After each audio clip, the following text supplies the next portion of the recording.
बिस्मिल्लाहिर्रहमानिर्रहीम। अस्सलाम वालेकुम नाज़रीन। सबसे पहले तो एक बड़ा ज़बरदस्त आज चीफ़ इलेक्शन कमिश्नर राजा सिकंदर सुल्तान साहब का एक बयान है। मैं तो खैर उनका बड़ा मद्दाह हूँ, मोतरफ़ हूँ, बड़ी कमाल की शख्सियत हैं। और जब तक वो ब्यूरोक्रेसी कैसा थे तो भी एक उनका नाम था, एक मुकाम था, एक इज़्ज़त थी। और उसके बाद भी इमरान खान साहब उनसे चिड़े हुए इसलिए कि उनको पता है कि वह असूली आदमी है और हक़ और इंसाफ पर फैसला करने में वो किसी रूह रात से काम नहीं करेंगे। ये कहना कि जी कोई एस्टेब्लिशमेंट का भी असर रसूख इस्तेमाल करना चाहे तो बिल्कुल नहीं कर सकती, तो इसमें मैं समझता हूँ शायद गुंजाइश हो, क्योंकि बारह सरकारी मुलाजमों की अपनी लिमिटेशन होती है, लेकिन इसके बावजूद वो कोई ऐसा काम नहीं करेंगे जैसे जावेद इकबाल या पहले कोई इलेक्शन कमिश्नर जो है वो एक नाक की जो मोम की नाक थे या मिट्टी के मादू थे, जैसे चाह इस्तेमाल कर लिया। बार उन्होंने एक कमाल का बयान दिया है और उन्होंने पाकिस्तान की तो हमारी आजकल की सियासत है या सियासी पार्टी हैं एक डायसेक्शन का रख दिया। उन्होंने कहा जी कि पाकिस्तान मुस्लिम लीग नवाज ग्रुप कोई तकल्फनी कोई ऐसे इलेक्शन करा ले जो नाम का इलेक्शन हो, कि आपको कुछ एहसास करना चाहिए कि मुल्क के अंदर जहाँ पे जमहूरियत का आप ढोरा पीटते हैं वहाँ पे आपकी तंजीम साजी और इलेक्शन का कोई निज़ाम है ही नहीं। नामजदगियाँ पे नामजदगियाँ, तहरीक इंसाफ का भी यही हाल है कि नामजदगियाँ पे नामजदगियाँ चल रही हैं, लेकिन मुस्लिम नून मेरा ख्याल है तहरीक इंसाफ से भी ज़्यादा अबतर हालत में है। उसमें तो बिल्कुल ही कोई अजीब-ओ-गरीब सूरत हाल है। पहली भी तो बात यह है कि मुस्लिम नून का एक प्रॉब्लम यह भी है कि उनके अंदर क़यादत की यकसुई नहीं है। मैं कई दफ़ा मैं वीलॉग में कह चुका हूँ कि वाहिद पॉलिटिकल पार्टी है जिसके अंदर क़यादत की यकसुई नहीं है। मुस्लिम नून के अंदर आज किसी को भी नहीं पता कि किस लीडर के साथ वो अपनी एक अलीजियंस या अपनी एक हमदर्दियाँ या अपना सपोर्ट करें तो उसको पिजराई मिलेगी और कहीं से उसको स्नब नहीं किया जाएगा। यानी कि अगर आप शहबाज शरीफ साहब, जिसके बारे में आम तासर है कि आल्दो दोनों भाइयों में बहुत अच्छे तल्लुकात हैं, लेकिन एक मुखासमत की पॉलिसी का अलमबरदार है और दूसरा मुफाहमत की पॉलिसी का। एक बंदा जो है वोट को इज़्ज़त देने का कायल था तो दूसरा बंदा खिदमत को इज़्ज़त देने का कायल था। यानी कि खिदमत अब वो किसकी है, पंजाब में जो काम किया उसी खिदमत है, या अफवाज पाकिस्तान के जो अकाबरीन हैं, चीफ अवामी स्टाफ जनाब बाजवा साहब, तो उसकी खिदमत थी, और बड़े बड़े दूसरे जर्नलों की खिदमत थी, या ये दोनों थी। तो बहरहाल ये एक पूरा एक जिसको कहना चाहिए बयानिए का फ़र्क था और दोनों बयानिए जो है पोल्स अपार्ट थे। चुनाचे ये बात होता है जी कि मुस्लिम नून के अंदर एक क़यादत का बहुत बड़ा बहरान है। 4-5 साल से जो उन्होंने वैक्यूम दिया है, अगर आज उनके हालात बदतर हैं, आज उनकी सियासत जो है कसम पुरसी का शिकार है, आज उनकी सियासत जो है दो जानू हुए पड़ी है और उनके जो है वर्कर्स जो है वो डिसएनचांटेड है, लातल्की सी उनकी पैदा हो रही है और एक बेदिली जो है वो उसी कैफियत के अंदर है और उनके अच्छे जो एक्टिव सपोर्टर हैं वो इनएक्टिव हुए हैं। तो उसकी वजह जो है उनके घर के अंदर है कि तय नहीं हो पा रहा कि जी आया मरीम नवाज साहबा को लॉन्च किया जाए तो किस तरह किया जाए। ये ना हो कि जी मरीम नवाज साहबा पहले से ही बड़ी लीडर बन जाएं और वो बन गई तो फिर क्या हाल होगा, फिर शहबाज शरीफ साहब के बच्चों का क्या हाल होगा। हमदर्द शहबाज साहब की कुछ अपनी शराइत होगी कि वो अमेरिका बैठे हैं या इंग्लैंड बैठे हैं और वहाँ से वो कह रहे हैं जी कि मैंने सुना ये है कि ये शराइत पूरी होंगी तो आएंगे, या ये ना हो तो नहीं आएंगे। अब एक ये भी नहीं पता चल रहा है कि आया हमदर्द शहबाज शरीफ साहब का झगड़ा जो है वो उनके अपने सगे भाई सुलेमान शहबाज साहब के साथ है या किसी और जगह पर है। बहरहाल जहाँ पार्टी एक ख़ानदान को अपने को मैनेज ना कर रही हो और फिर ख़ानदान का पार्टी के ऊपर सवार होना पूरे का पूरा और हर बंदे के लिए पार्टी के अंदर पोजीशन तैयार निकालना करना, तो ये एक तकलीफ़ दे बात ऐसी है कि जैसे बिलावल भुट्टो साहब पीपल्स पार्टी के सरबराह बन गए तो सिंध का तो सदर फिर आसफा को होना चाहिए, सिंध का सदर तो मुख्तावर को होना चाहिए, चाहे मुख्तावर क्योंकि फैमिली लाइफ सेटल्ड है दुबई में, फिर आसफा को होना चाहिए। आसफा एक्टिव भी हैं लेकिन एक प्रोसेस में आ रही हैं। इससे तो बेहतर जरदारी साहब है जिन्होंने बिलावल को पहले को चेयरपर्सन बनाया ताकि प्रोसेस में, लेकिन किसी भी बड़े लीडर को अंडरमाइन नहीं किया गया। ऐसे नहीं हुआ कि पंजाब असम्बली में साद रफीक साहब भी MP हैं और हमदर्द शहबाज साहब भी MP हैं, और उनकी मौजूदगी में हमदर्द शहबाज साहब को अब पंजाब असम्बली का लीडर ऑफ द अपोजिशन बना दिया जाए 2018 में। मेरा ख्याल है कि ये चीज़ें जो है वो कोई अच्छे तासर ऑप्टिक्स नहीं थे उसके। मुस्लिम नून के लिए कोई अच्छी खबरें नहीं ला रही। आखिर कामयाब सियासत जो है, मारे गोली के उनको असूली है या नहीं है, लेकिन कामयाब सियासत की भी कुछ अपनी ऐसी कंपल्शन हैं जो आप ना चाहते हो आपको माननी पड़ती हैं। ले देखो, बड़ा अल्लाह का लाख लाख शुक्र है कि राना सनाउल्लाह साहब को कुछ मुकाम मिला। अब पिछले 4-5 महीने से हो सकता है कि कोई मेरा वाहमा हो, मुझे तो नहीं मालूम, शायद खाकान अब्बासी साहब इनएक्टिव है। अब इतना बड़ा लीडर है इनएक्टिव है तो लम्हा फिक्री है। पीपल्स पार्टी यकीन जानो कि जरदारी साहब ने पीपल्स पार्टी पंजाब के टास्क दिया हुआ है। पिछले 50 साल 60 साल में जितने लोग पीपल्स पार्टी के साथ थे नाराज हो गए हैं, चाहे वो कुछ थोड़ी सी उन्हें जान है, उनके बच्चे हैं, उनको उनके घरों में जाए, उनको एक दफ़ा दावत दे पीपल्स पार्टी के दोबारा आ जाए, हमें एक दफ़ा फिर मौका दिया जाए। कहाँ आपके अच्छे खासे लीडर होते हैं। चौधरी निसार साहब नाराज़ हो गए जी, जावेद हाशमी साहब को कोई नहीं पूछता है जी कि उसके साथ अगर जावेद हाशमी साहब को पूछा तो फ़ौज नाराज़ हो जाएगी, फ़ौज के नाराज़ी रखना है तो जावेद हाशमी साहब को घर में बैठना पड़ेगा। अब उसके बाद शायद खाकान अब्बासी है। इसका मतलब है कोई बंदा एक इंडिपेंडेंट थिंकिंग का बड़े स्टेचर का लीडर जो है मुस्लिम नून, उसका फ्यूचर नहीं है। ये कोई अच्छी खबर नहीं है उनका अपने लिए। फिर चला लें, फिर घर के साथ आप आएंगे, मियां नवाज शरीफ साहब और उससे पहले मरियम साहब आ रही हैं, देख लेंगे कि इनका सियासत में क्या हाल होता है। हमारा राजा सिकंदर सुल्तान साहब ने मुस्लिम नून को मिसाल बनाया। हालात सबके अबतर हैं सिवाय जमात इस्लामी, जहाँ पे सैयद मुनव्वर हसन अपनी ज़िंदगी में एक टेन्योर किया, दूसरे बार इलेक्ट नहीं हो सके, सिराजुल हक साहब हो गए। जहाँ से साफ शफाफ एक इलेक्शन का निज़ाम कायम है 1942 से, मेरा ख्याल है कमो पेश 80 साल हो गए जमात इस्लामी को वजूद में आए। मजाल है कि कोई अपने इलेक्शन उनके वक्त में ना हुए हों, मजाल है कि उनके सारे ओहदे इसी तरीके इलेक्ट ना हुए। तरीक़ेकार में थोड़ा बहुत फ़र्क आता है। पहले जमात इस्लामी में कोई उम्मीदवार नहीं बनता था और अंधाधुंध वोट्स दिए जाते थे। मौलाना मौदूदी रहमतुल्लाह अलैह तक और मियां तुफैल मोहम्मद साहब तक तो लोग जो है कोई गाइडेंस भी नहीं चाहिए होती थी। अब उसके बाद सोचा जी कि आपको लोगों की रहनुमाई की जाए, तो पिछले कोई 40 साल से अब उन्होंने 3 कैंडिडेट्स ले दिए जाते हैं। लेकिन मतलब ये नहीं कि चौथे को नहीं दे सकते, वैसे रहनुमाई के लिए, ताकि वर्कर्स को पता चले कि उनकी शूरा 3 कैंडिडेट्स को नॉमिनेट कर देती है, उसके बाद बाकी वोट्स देते हैं। अब पदी सिराजुल हक साहब जो हैं अगले साल इलेक्ट हो सकते हैं, नहीं हो सकते, कोई और आ जाएगा।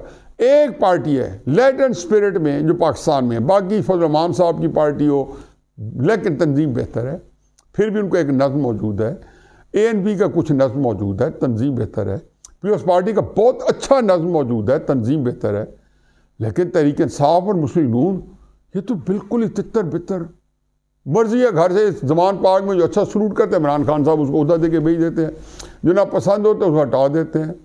फिरदौस शमी नकवी, नजीब हारून अच्छे नहीं लगते, उनको साइडलाइन कर दो और उन लोगों को ले आओ जिनका कोई मकाम नहीं है। बहरहाल राजा सिकंदर सुल्तान साहब, आपका बहुत बहुत शुक्रिया कि आज आपने निशानदेही की और डट के की और बताया कि कितनी एक तकलीफ देह सिचुएशन है सियासी जमातों की। दूसरा एक मुख्तसर टॉपिक है कि कल वज़ीर आज़म शहबाज शरीफ साहब ने अरब TV को इंटरव्यू दी है, उसमें उन्होंने हिंदुस्तान के साथ अपने तल्लुकात को उजागर किया है। अब हमारे यहाँ हिंदुस्तान के साथ तल्लुकात हो या इन बिटवीन कभी कभी 5-4 साल बाद इसराइल भी हमारे यहाँ बुखार चढ़ता है, ख़ुसूसन जब से हमारे फ़ौजी हुक्मरान जो है उनके पास इख्तियारात कुल्ली आते हैं या बहुत ज़्यादा आते हैं, जैसे मुशर्रफ साहब के वक्त में या बाजवा साहब के वक्त में, तो ज़रूर आपने इसराइल का नाम सुनेंगे। आप हकीकतन सियासतदानों से पूछ लें, आपको मालूम होगा कि ये हमारे फ़ौजी जर्नैल जो हैं ये इसराइल को तस्लीम करने के लिए मर रहे हैं। उसकी 2 वजूहत हैं। एक तो बात यह है कि अमेरिका ने जब अरबों को मनवा लिया है तो पाकिस्तान किस बात की मूली है, लेकिन उनको ये नहीं पता कि पाकिस्तान के जो 22 करोड़ लोग हैं वो बहुत सारी चीज़ों में काफ़ी अर्से चुप रहते हैं, दबके रहते हैं, अपना गुस्सा गम गुस्सा जो है सड़कों पे या सामने नहीं लाते, लेकिन कुछ चीज़ों में उनके पास ज़ीरो टॉलरेंस है। चुनांचे इंडिया के बारे में ही पाकिस्तानी कौम की जो दुश्मनी है वो 100% उससे एक ही पेज के ऊपर है। लेकिन उसका मतलब, और हमें यह भी पता है कि हमारे हुक्मरान जो हैं वो किसी न किसी तरीके से, खुसूस हमारे फ़ौजी जो हैं वो चाहते हैं कि इंडिया के साथ कोई ऐसे डायलॉग हों कि हमारी कोई टेंशन कम हो सके। मुझे इससे कोई फ़र्क नहीं पड़ता कि उसके ऊपर बेशुमार एतराज़ात है, लेकिन मुझे इस बात पर ज़रूर फ़र्क पड़ता है कि एक हमारा जो सूली मौक़िफ़ था उसमें कश्मीर और कश्मीर में कोई जगह का नाम होता तो कोई बात नहीं थी, उसमें उसके अंदर 1 करोड़ से ज़्यादा मुसलमान रहते हैं 90% आबादी वहाँ मुसलमानों की है।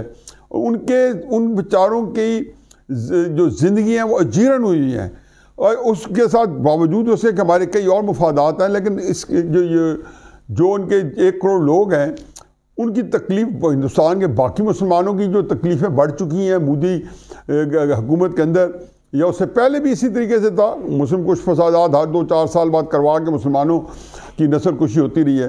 तो कश्मीर के अंदर जो मुसलमान हैं उनका तो कम से कम हमारे पास मौक़िफ़ है, हमारे पास UN की करारदादें हैं जिसमें कहा गया है कि वहाँ पे हक रह दे इस्तेमाल करने के बाद डिटरमिन होगा कि कश्मीर कहाँ जाता है। हर वक्त में कुछ ना कोई नुकसान पहुँचा। 1971 में बहुत ज़्यादा नुकसान पहुँचा, 1966 के अंदर नुकसान पहुँचा, 1953 में नुकसान पहुँचा। ये सारी तफसीलात हैं कब किस वजह, नेहरू के दौर में, उसके बाद शास्त्री के दौर में, फिर उसके बाद इंदिरा गांधी ने तो 2 लाख कर दिया और कहा दिया कि मैंने 2 कौमी नज़रिया जो है वो बहरे हिंद के अंदर दफना दिया है। 2019 में तो अजीबोगरीब वाक़या हुआ है कि UN की जो करारदादें हैं 1948 की, जिनके ऊपर हमने इतना अरसा 65-70 साल हमने एक अच्छी खासी एक स्टैंड लिया रखा, वो जो है उसको तहत कर दिया गया। इमरान खान साहब एक ही दफ़ा UN गए, बाकी जगह 2018 में उनको इस्लाम याद था, UN जाके फैलाते, ना 2020 में याद आया, ना किसी और में जब कोई खिताब भी किया तो इस्लाम याद नहीं आया। 2019 में याद है वो उन्होंने एक इस्लामी खिताब फरमाया था, अभी तक उसका मुआवजा लेना चाहते हैं। तहरीक इंसाफ वाले कहते हैं उसी के ऊपर हमें 2 नंबर 2। बात यह है कि मैंने उसमें भी कहा था कि इमरान खान साहब जब गए थे जुलाई 2019 में, ट्रंप ने बुलाया था व्हाइट हाउस में, व्हाइट हाउस इन्विटेशन था, वजारत खारजा, अमरीकी वजारत खारजा का इन्विटेशन नहीं था। तो इमरान खान वहाँ से निकले तो मोदी वहाँ पहुँच गया जुलाई के आखिरी, ये मैं कह 25-26 जुलाई को वापस आया, 28-29 को मोदी पहुँच गया। मोदी और ट्रंप ने डैलस फोर्ट वर्थ में जलसे किए, बहुत बड़े कट्ठे ड्रेस किए इंडियन क्राउड को इमरान खान साहब के जाने के बाद। वहाँ पे एक बात हुई थी, 2 बातें बड़ी इंपॉर्टेंट है। एक तो तैयबा ज़िया का एक सवाल था जो ट्रंप और इमरान खान साहब के ऊपर जॉइंटली किया गया था कि आफिया क्या बना। इमरान खान साहब आफिया की बात की है तो इमरान खान साहब कि हवाई उड़ गई। वो जो इस्लामी मुजाहिद सलाउद्दीन अयूबी जो बैठा था ना, मुजाहिद अव्वल, उसी आफिया के सवाल पे हवाई उड़ गई। मैं वो कई दफ़ा वो क्लिप दिखा चुका हूँ, आज फिर देख लें वो क्लिप आफिया वाला। Will you raise the voice for Dr. Afia Siddiqui? Well, things discussed, so that would be for afterwards. I really think they must hate our country. I think the 4 congressmen were talking about it. फिर उसके बाद आए बाएं शाएं तो Trump ने भी उसका जवाब दिया, फलां दिया, और उसको जवाब ना मिला। लेकिन एक और बात हुई थी, इमरान खान ने कहा कि ट्रंप जो है कश्मीर का मसला हल कराएगा। अब इमरान खान 27 जुलाई को आते हैं, 5 अगस्त और 27 जुलाई में कितना फासला है? 4 और 5 9।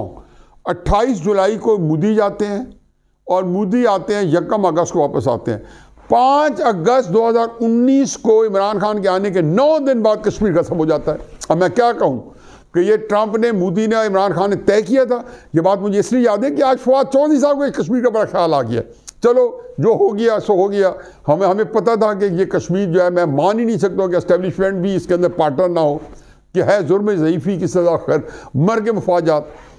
अब जब इमरान खान साहब UN में गए तो हकीकत यह है कि चाहे उन्होंने घंटा तकरीर करनी चाहिए 2 घंटे, ये पूरी की पूरी कश्मीर पे होनी थी, लेकिन बाजी कर रहे हैं। चूँकि नौसरबाजी करनी होती है, उनको पता है कि जी पाकिस्तानी कौम चूँकि उसकी सादगी, उनकी आपके साथ जो मोहब्बत रगबत है, उसका फ़ायदा उठाना है, मीडिया को भरपूर इस्तेमाल करेंगे। उन्होंने वहाँ पे 49 मिनट, यानी कि 4-9, 1 मिनट कम 50 मिनट गुफ्तगू की। 36 मिनट वो इस्लाम की तबलीग करते रहे। भाई अच्छी बात है, मुझसे ज़्यादा तो इस्लामिस्ट नहीं है ना। कहते मुझसे पहले किसी ने इस्लाम की बात नहीं, सारे इस्लाम की बात करते रहे। बेनज़ीर ने की, ज़ौलक ने तो तलावतें करा दी, वहाँ पे कुरान पाक पढ़वा कर सुना दिया, उसके तर्जमे सुना दिए UN में। आपने क्या करना है? इससे पहले बेशुमार बेनज़ीर ने एक इस्लाम में बड़ी सी तकरीर की। नवाज शरीफ गाय बगैर जिक्र करते रहे, लेकिन इन्होंने ढंडोरा पीछा और वर्ल्ड कप जीता गया है। कश्मीर के ऊपर बात करने गए थे तो ये इस्लाम की तकरीर पे वर्ल्ड कप जीता, इस्तकबाल हो रहे थे पाकिस्तान में। कश्मीर पे कितनी बात की? 11.5-12 मिनट जनरलाइज बातें कि मोदी जो है, वो जो RSS तंजीम है उसके ऊपर कि जी वो नाजी हिटलर के साथ मिलती है, फलां मिलती है, मोदी हिटलर है, ये सारी ज़बानी कलामी। कश्मीर वापस आया नहीं, कश्मीर में हमने एहतजाज किया। उन्होंने कहा जी हर जुम्मे को पाकिस्तान में आधा घंटा हम खामोश एहतजाज करेंगे। लानत आप लोगों पे जो जिनके पास 100 के करीब एटम बम है, जिनके पास इतना असला है और वो खामोश एहतजाज कर रहे हैं। इमरान दौर किसके? इमरान खान साहब का। कोई ऐसी बात करें। फिर इसी दौर के अंदर साल बाद क्या हुआ? इमरान खान साहब वजीर तिजारत थे, क्योंकि एडवाइज़र थे रज़ाक दाऊद। चुनाचे जहाँ एडवाइज़र होते हैं वहाँ वजारत जो होती है वज़ीर आज़म के पास होती है। उन्होंने एक जो कौन सा कॉमन इंटरेस्ट जो है मेरे ख्याल उसके अंदर, ये जो इकोनॉमिक काउंसिल के अंदर इंडिया के साथ तिजारत खोलने की करारदाद पेश करके रात को शाम को की, अगले दिन कैबिनेट मीटिंग में रख दी। रात को गालम गलोच शुरू हो गई, टीवी के ऊपर सुना तो सुबह वापस उन्होंने कहा जी हम नहीं मानते। ये इमरान खान साहब भाई रात आपने दस्तखत की है, उसमें मुनाफिकत की अजीम तरीन फॉर्म देख लें। और सुबह जो है कैबिनेट में जब जूते रात को पड़े मीडिया के ऊपर, हर किसी ने आओ पे कहा कि तो चुप करके रुखसत हो गया। इसी तरह दरमियान में इमरान खान से आते दूसरे तीसरे महीने इजराइल को भी तस्लीम करने के लिए तगोदौ की। तो आज फवाद चौधरी साहब आज फरमा रहे हैं हो 5 अगस्त की पोजीशन वापस चला जाए। 5 अगस्त 19 को हुआ, 2019 को, फिर 20 आया, फिर 21 आया, 2.5 साल। और कोई कारकर्दगी तो दिखाएं कश्मीर को वापस लाने के लिए, कोई प्रेशर तो दिखाएं। वो किया क्या आपने? इतना बड़ा सानिया था, चंद डेलीगेशन ऐसे उधर गए, उन्हें पता था कि इस कौम बेचारी का बदकिस्मती है कि हर चीज़ भूल जाती है। शहबाज शरीफ के इंटरव्यू में भी बहुत कुछ नहीं था। उन्होंने कहा जी कि जब तक कश्मीर का मसला हल नहीं होता हमारे मुज़ाकरात नहीं हो सकते, लेकिन साथ में कहा हमारे मुज़ाकरात होने चाहिए। अब ये बात भी नहीं करनी चाहिए थी। इंडिया के साथ हमारा मौक़िफ़ डट के होना चाहिए। जब इतने जलीलो ख्वार तो वैसे हो रहे, भूखों मार रहे हैं, इंडिया के साथ और दोस्ती क्या मिलेगा? इससे ज़्यादा जलील होंगे।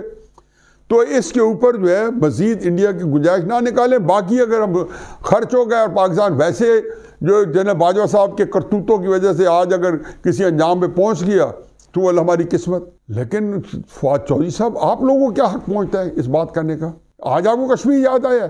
और फिर मोदी के साथ कौन कहता है कि मैं मोदी को टेलीफोन कर रहा हूँ, मेरा फ़ोन नहीं उठाता? असेंबली में किसने बयान दिया था? इमरान खान साहब ने। किसने दुआएं मांगी थी 2018 में और 19 के शुरू में एज वज़ीर आज़म होते कि मोदी जीत जाए? मोदी जीत गया। जीतने के 4 महीने बाद उसने इलेक्शन में वादा किया था मैं कश्मीर को आईनी हिस्सा बना दूंगा और यूएन की करारदादों को रद्दी की टोकरी फेंकूंगा। किया है? क्या कर लिया हमने? अब ये बकवास, ये जो कोई बंदा थोड़ा सा इधर से उसे बात करता है और यह शख्स हुई है, जो गैरतें होती तो जब हुकूमत थी तो बता देते कि हम कश्मीर नहीं ले सकते और बेगैरत बन के कौम रहे, इस तरह की दसली ना दें।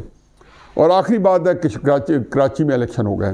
कराची में इलेक्शन में बज़ाहिर जो फाइनल हुआ उसमें पीपल्स पार्टी की 93 यानी कि 93 सीट्स हैं, जमात इस्लामी की 86 हैं, उनसे 7 सीटें कम हैं, और तहरीक इंसाफ की कोई 40 सीट्स हैं। पहली बात तो यह है कि तहरीक इंसाफ का जो शिकस्त हुई है, इमरान खान साहब ने कहा है कि हमारी तंजीम की आपसी गड़बड़ जो कि अल्लाह के फजल व करम से हर जगह बदरचा अतम मौजूद कूट के भरी हुई है। मियाँ वाली शहर चले जाएँ, रावलपिंडी शहर चले जाएँ, तितर बितर तंजीम कहना ही इसको मजाक है, या इसको पार्टी कहना ही मजाक है। एक इमरान खान है और वो बस ठीक है, कहीं पे दौड़ लग जाता है, किसी जैसी गर्द होती है उसके सामने दो जानू होकर बैठ जाते हैं। उसके बाद हर एक बंदा जो अपने तौर पे एक फ़र्द है और वो किसी पार्टी का हिस्सा नहीं है तहरीक इंसाफ के अंदर। तहरीक इंसाफ के लीडरों की बात कर रहा हूँ। अब हर एक को पता है कि जी उनकी पार्टी ने कुछ शिकस्त मिली थी। सर्वे यही कह रहे थे। अलबत्ता सर्वे जो थे वो जमात इस्लामी को दिखा रहे थे वो लीड कर रही है। मैं ये मानता हूँ कि पीपल्स पार्टी ने पोलिंग स्टेशन पे गड़बड़ की होगी। ये पोलिंग स्टेशन की गड़बड़ जो है पाकिस्तान में कोई नहीं रुकवा सकता, कितना मर्जी निज़ाम लगा दें, क्योंकि इसके अंदर जिस पोलिंग स्टेशन पे जिस कैंडिडेट का जोर ज़्यादा होता है वहाँ पे 200-400 वोट्स भी ज़्यादा डलवा लेता है। MP MNA के इलेक्शन में, निचले इलेक्शन में भी ये हाल है।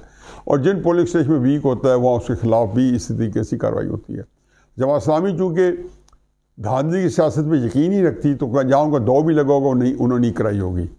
और बाकी पीपल्स पार्टी का जीत जाना जो है वो एक हैरत की बात है कि मैं नहीं समझता था कि मुकाबला पीपल्स पार्टी के और जमात इस्लामी के दरमियान है। मेरा ख्याल था ये मुकाबला MQM की गैर मौजूदगी में तहरीक इंसाफ और जमात इस्लामी के दरमियान होगा। लेकिन बात बड़ी दिलचस्प हुई है जो है ना, जब वाक़या हो जाए तो फिर तबसरा करना भी आसान होता है, अंदाज़ा लगाना भी आसान होते हैं। और मेरा जो 2-3 लफ्जी जो कमेंट है वो है, हासिल कलाम यह है कि MQM और पीपल्स पार्टी की मिली भगत थी। पहले तो ये थे कि अगर MQM इलेक्शन लड़ रही होती इसी सेटिंग में और सारा कुछ हो रहा था, तो मेरा अपना ख्याल है कि जमात इस्लामी की जो सीट्स थी ना वो बढ़नी थी 15-20 और। हो सकता है वो 123 का मैजिक फिगर या 235 में से 118 का मैजिक फिगर जो है मेजॉरिटी का जमात इस्लामी ले जाती। अब MQM के बायकॉट करने के बाद जो है वहाँ पे उनका वोट सारे का सारा पीपल्स पार्टी को मिला है और MQM नहीं डलवाया। लो टर्न आउट तो 2018 में भी था, ज़िमनी इलेक्शन भी कराची में हुआ कि कराची जब से अल्ताफ़ हुसैन फैक्टर बाहर निकला है, उससे पहले भी 1-2 दफ़ा लो टर्न आउट हुए, लेकिन अमलन जब से अल्ताफ़ हुसैन फैक्टर बाहर निकला अल्ताफ़ हुसैन का, तब से कराची का टर्न आउट लो हुआ है। ये भी कोई अच्छा शगुन नहीं है, ख़तरे की घंटी है। लेकिन इस लो टर्न आउट के बावजूद मेरा ख्याल है कि MQM के जितने स्ट्रॉन्ग होल्ड थे वहाँ पीपल्स पार्टी ऐसे जीती है। जहाँ पीपल्स पार्टी जीती है इसका मतलब है कि MQM के वोटर सपोर्टर जो थे वो वहाँ उसको पड़े हैं। अब ये वोट अगर उनको ना मिलते, पीपल्स पार्टी हारती, तो वहाँ कोई बात है नहीं कि ज़्यादा सीट्स जो है ना तो जमात इस्लामी को मिलती। तहरीक इंसाफ भी शायद 10-15 सीटें शायद और ले जाती इनकी आपस की लड़ाई में, और ना भी लेती तो खैर मेरा ख्याल है हर सूरत में ले जाती, 50-55 तक वो भी आ जाते। जमात इस्लामी आ गया थी। पीपल्स पार्टी जो थी वो फिर 93 की सीट्स के फिगर की बजाय वो 40-50 पे आ रुकती, क्योंकि अपने बड़े स्ट्रॉन्ग एरिया है, लियारी है, मटियारी है, इस तरह के इलाके जो हैं। MQM जो है वो बहरहाल उसके चूँकि मफलूकुल हाली ज़्यादा है उनके यहाँ, तो 25-30 सीट्स MQM को मिलनी थी और फिर आज़ाद। अब वो MQM की जो 25-30 सीट्स और कुछ साथ मिल के पीपल्स पार्टी के वोट से उन्होंने पीपल्स पार्टी को तो पहुँचा दिया 93-94 पे। लेकिन अब सूरत हाल ये है कि जमात इस्लामी जो है, या यूँ कहना चाहिए कि जो तहरीक इंसाफ के 40 नंबर हैं वो जिसको मिलते हैं, जमात इस्लामी को मिलते हैं या पीपल्स पार्टी को मिलते हैं, तो वो उनका मेयर बनता है। इससे पर कोई ज़्यादा रॉकेट साइंस नहीं है। कुछ रिजर्व सीट के भी इलेक्शन हो जाएंगे, उसके अंदर भी कोई थोड़ी बहुत जोड़ तोड़ होगा, धांधलियाँ होंगी, कर आके हो सकता है कि पीपल्स पार्टी को वहाँ भी 4-5 सीट का एडवांटेज मिले, लेकिन वो ये फिगर नहीं होगी। फिगर वही है कि जिसके साथ तहरीक इंसाफ के 40 बंदे जाएंगे। तहरीक इंसाफ के फिरदौस साहब ने ये बात बड़े जो असर्टिव तरीके से की है कि हम जमात इस्लामी को गैर मशरूत सपोर्ट करेंगे अगर उन्होंने मेयर बनाया। इसका मतलब है कि टेक्निकली जमात इस्लामी को तहरीक इंसाफ की जो सपोर्ट है फ्लैटर मिली है। इलेक्शन वाले दिन से पहले तक पीपल्स पार्टी भी यही समझती थी कि जी हमारे अगर जमात इस्लामी चूँकि ज़्यादा होगी तो उन्होंने कहा जी हम भी जमात इस्लामी के साथ ताउन करेंगे, तहरीक इंसाफ के साथ नहीं जाएंगे। ये इलेक्शन से पहले की बात है, और इलेक्शन के दिन वाले में भी शाम रिजल्ट आते हुए पता नहीं था कि कौन ज़्यादा लीड करेगा। अब टेक्निकली पीपल्स पार्टी के वोट ज़्यादा आ गए, तो वो अब जब कोशिश उनकी ये होगी जमात इस्लामी के साथ मिलकर वो बना दें, क्योंकि अगर जमात इस्लामी का नहीं मिलते तो तहरीक इंसाफ उनको अवेलेबल नहीं है, ना उन्होंने आना, ना ये इन्होंने कह दिया कि हम तहरीक इंसाफ की सपोर्ट नहीं चाहिए। तो जमात इस्लामी को मिलते हैं तो ज़ाहिर है ये कहेंगे जी हमारे ज़्यादा हमें मेयर का दिया जाए, जमात इस्लामी वाले को कहेंगे आप डिप्टी मेयर लिया जाए। मेरा अपना ख्याल ये है कि जब पीपल्स पार्टी को प्लेटर में रख के जमात इस्लामी को मेयर दे देनी चाहिए, क्योंकि मेयर उनके पास है ही है तहरीक इंसाफ की वजह से। ये कोई एहसान नहीं है पीपल्स पार्टी का। अगर आप देखें सियासत को डिस्कस करें तो मैं समझता हूँ कि जमात इस्लामी को सियासी तौर पर जो फ़ायदा है वो तहरीक इंसाफ के साथ मिलकर फ़ायदा है। पीपल्स पार्टी के साथ उनको मिलकर सियासी तौर पर फ़ायदा नहीं है। उनको क्या फ़ायदा पीपल्स पार्टी के साथ मिलने के, बाद में बात करूँगा, लेकिन तहरीक इंसाफ के साथ मिलकर फ़ायदा है क्योंकि सियासत में तहरीक इंसाफ जो है कराची में वो बड़ा फैक्टर नहीं है, ना वो इस सिलेक्शन में बताया कि परमानेंट फैक्टर है। Peoples party, Jamaat Islami, MQM वो परमानेंट फैक्टर है, वो मुस्तकिल वो रहना है उन्होंने। तो चुनाचे तहरीक इंसाफ की जो सपोर्ट है वो जमात इस्लामी से मिल के, तो उनका बहुत हिस्सा जमात इस्लामी अगले जनरल इलेक्शन में कराची में उनसे मुस्तफ़ीद हो सकेगा और उनकी सियासत को आगे लेके चल सकेगा। लेकिन इसमें एक बात यह है कि सिंध गवर्नमेंट अब भी पीपल्स पार्टी के पास है और अगले 10 सालों तक भी पीपल्स पार्टी के साथ रहने का इम्कान है, ख़ुसूसन 2023 के इलेक्शन में। मान लिया कि जी जमात इस्लामी और तहरीक इंसाफ ने अपनी हुकूमत बना ली है कराची सिटी के ऊपर, तो पीपल्स पार्टी उसको चलने नहीं देगी। और बल्दियाती इलेक्शनों में या बल्दियाती गवर्नमेंट में अगर वो काम नहीं कर पाते तो ना मरकज़ से उनको सपोर्ट मिलनी है, क्योंकि मरकज़ में जो है भी हुकूमत है इत्तेहादियों की, पीपल्स पार्टी के, और ना सपोर्ट मिली है तो काम नहीं कर सकेंगे। तो फिर मेरा ख्याल है कि एंड ऑफ द डे लोग ये नहीं कहते काम नहीं कर सकेंगे, लान तान शुरू हो जाएगी, ये नुकसान है। लेकिन अगर ये करना है तो फिर इनको जमात इस्लामी को चाहिए कि सिर्फ इस पे ना करें, तहरीक इंसाफ के साथ फिर केपी के भी कुछ हलकों में, कुछ पंजाब के हलकों में और कराची के हलकों में नेशनल असम्बली, प्रोविंशियल असम्बली और फिर जो लोकल बॉडीज है, इनके लिए एक परमानेंट इत्तेहाद बनाएं। क्योंकि जमात इस्लामी हकीकत यह है कि अकेली सियासत उनके बस की बात नहीं है, उनको किसी बड़ी पार्टी के साथ मिलना है, और बड़ी पार्टी वही उनको लेगी जिनकी ये मजबूरी बन जाए। जमात इस्लामी उनको डिप्टी मेयर भी दे सकती है, लेकिन उनको उनसे फिर कुछ ले दे के, उस तरह नहीं कि 2013 में बगैर ने कहा कि तहरीक इंसाफ की परवेज़ खट्टर की हुकूमत बनवाई रखी, और 2018 में उन्हीं के हाथों इनको जिल्लत आमेज शिकस्त का सामना करना पड़ा केपी के अंदर जमात इस्लामी को। तो ये ना करें। और अगर जब पीपल्स पार्टी ने उनको मेयर का कैंडिडेट दें तो फिर भी जमात इस्लामी का नुकसान नहीं है। फिर उसमें यह भी होगा कि जो सिंध गवर्नमेंट है उनकी खुल की सपोर्ट करेगी, तो जहाँ पीपल्स पार्टी की अपनी साख सिंध में और बेहतर होगी, अगर डिप्टी मेयर उनका हुआ तो जमात इस्लामी की साख भी बहुत बेहतर होगी। और जमात इस्लामी जो है MQM की जो सब्स्टिट्यूशन है वो पीपल्स पार्टी को दे सकती है कराची की हद तक, और फिर हैदराबाद में भी फ़ायदा होगा। मेरा ये जिसको कहना चाहिए कि मामूली से तजिया यही है। अब जमात इस्लामी के ऊपर सवालिया निशान है, ये बात पक्की है कि अगर वो अपना मेयर बनाते हैं तो तहरीक इंसाफ की तरफ से उनको एक तश्तरी में या एक प्लेटर मिला हुआ है। अलबत्ता पीपल्स पार्टी पहले ज़रूर ज़ोर लगाएगी, एक मिन्नत तरले करेगी, लेकिन अमलन पीपल्स पार्टी ने भी नईम रहमान साहब को मेयर बना देना है। कल जो यस्टरडे मेरा वीलॉग यही था कि कराची के मेयर नईम रहमान, बाकी रहे नाम अल्लाह का। फमाल एंड एल ब्लॉग।